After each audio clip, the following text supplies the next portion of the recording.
A precious little girl walks into a pet shop, her pigtails bouncing with every step. She approaches the counter where a kindly old shopkeeper is organizing bags of pet food. Then, in the sweetest little lisp you can imagine, she asks, "Excuse me, sir, do you have any little rabbits?" The shopkeeper, charmed beyond measure, sets down the bag of pellets and smiles warmly. "Why, hello there, young lady," he says, his voice softening to match her gentle tone. He walks around the counter and kneels down to her level, his knees creaking in protest.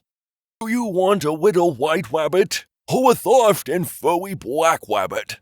Or maybe," he gestures toward a nearby pen, "one like that cute little brown rabbit over there." The girl rocks back and forth on her heels, her little dress swaying with her movements. She clasps her hands behind her back, glances shyly at the rabbits, and then looks back at the shopkeeper. Finally, she leans forward slightly, hands on her knees, and in a soft whisper she replies, "I don't think my python will really give us it."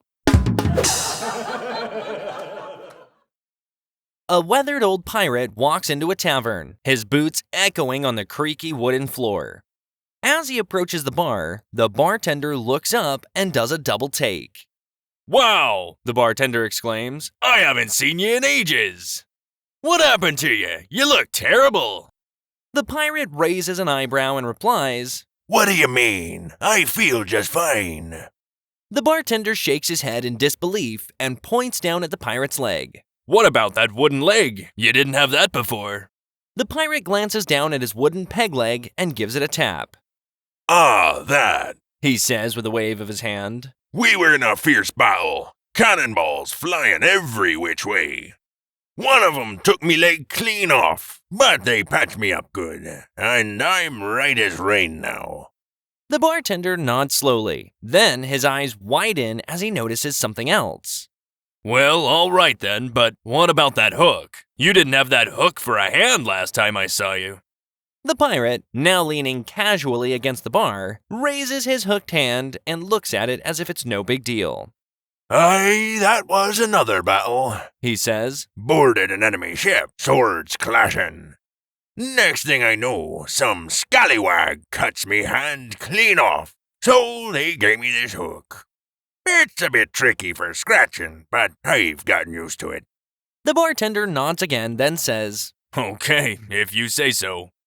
But, what's with the ship's wheel sticking out of your pants? That wasn't there before either." The pirate looks down at the ship's wheel poking out from his trousers. "Aye, that," he says with a hint of resignation. "It's driving me nuts." Two hikers, Mark and Dave, are trekking through a dense, misty forest on a chilly afternoon. Suddenly, a low growl echoes through the trees, causing both men to freeze. They turn slowly and see in the distance a massive grizzly bear breaking through the underbrush. Its eyes are locked on them, its mouth hanging open to reveal rows of razor-sharp teeth. The bear pauses for a second, like it's calculating the distance. Then it starts charging with surprising speed. Dave instantly searches for something to defend himself. Without missing a beat, Mark drops to the ground, yanks off his heavy hiking boots, and quickly begins to lace up a pair of running shoes from his backpack. Dave, eyes wide with disbelief, yells, "Mark, what the heck are you doing?" But Mark remains calm. "Just hold on 1 second, Mark mutters as he double knots the laces. Dave is practically hopping up and down now. "Are you out of your mind? You can't outrun a bear!" Without looking up, Mark grins as he finishes tying his last shoe. "I don't have to outrun the bear. I only have to outrun you."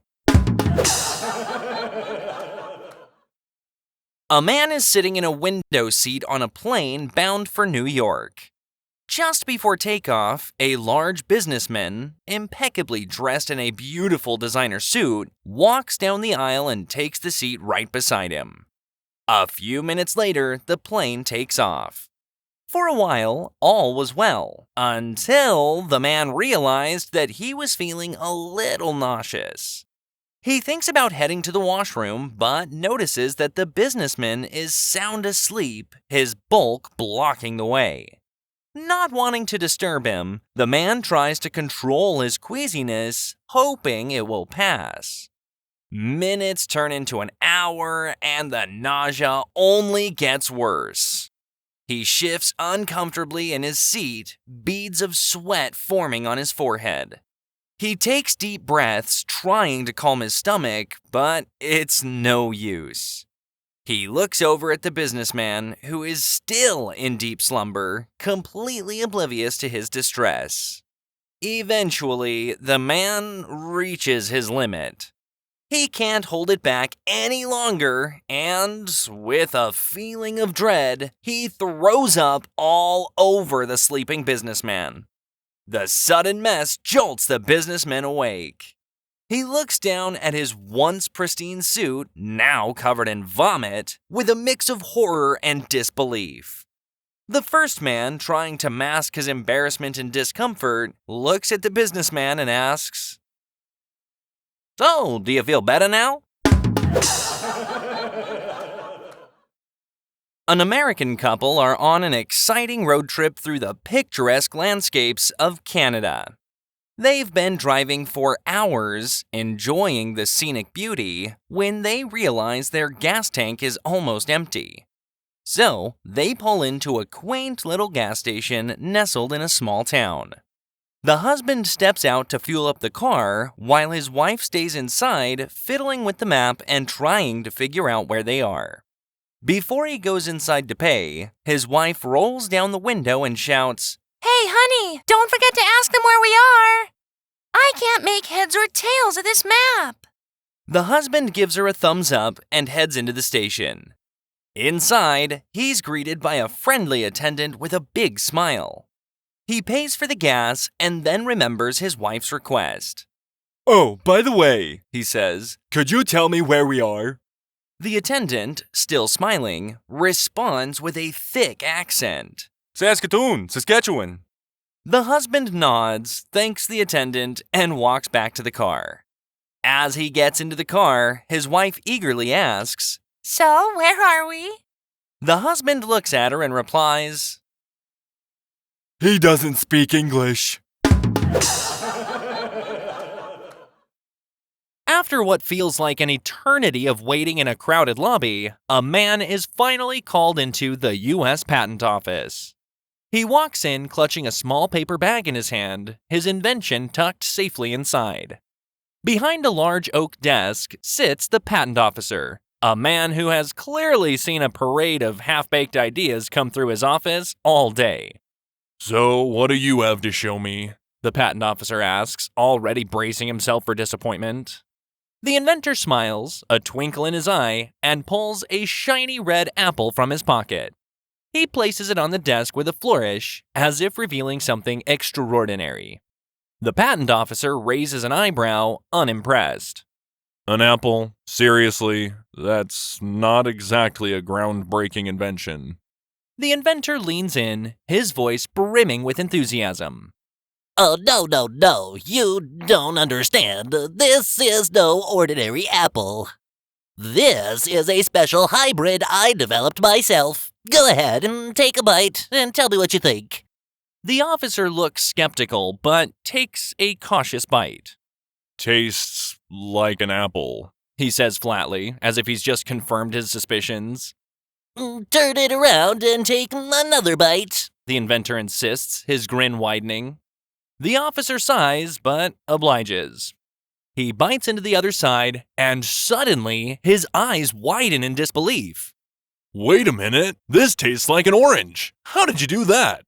The inventor's grin grows even bigger. He pulls another apple from his pocket and tosses it to the officer.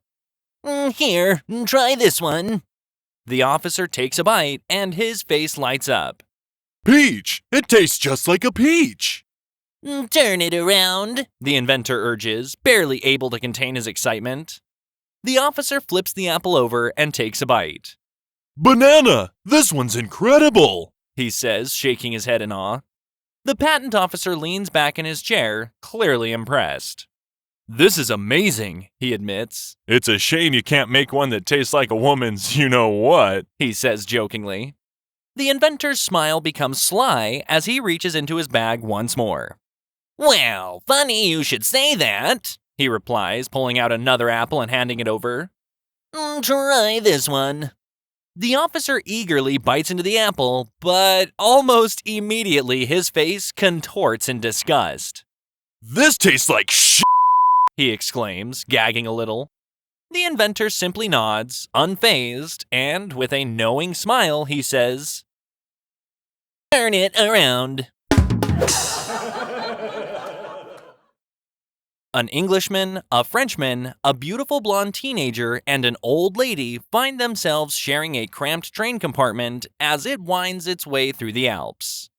Each sits in their seat, stealing occasional glances at one another, but mostly pretending to be absorbed in the scenery or their own thoughts.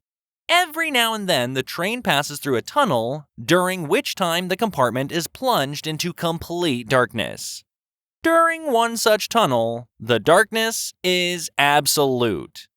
There's a tense silence for a moment, and then, smack! A loud, resounding slap echoes in the small space. When the train emerges into daylight, the Frenchman is sitting there, gingerly rubbing his cheek, which has turned red. The old lady looks on, her eyes narrowing as she makes her assumptions. I bet that disgusting Frenchman tried to grope that poor young blonde, and she gave him exactly what he deserved, She thinks, feeling a certain satisfaction. The blonde girl has a similar thought.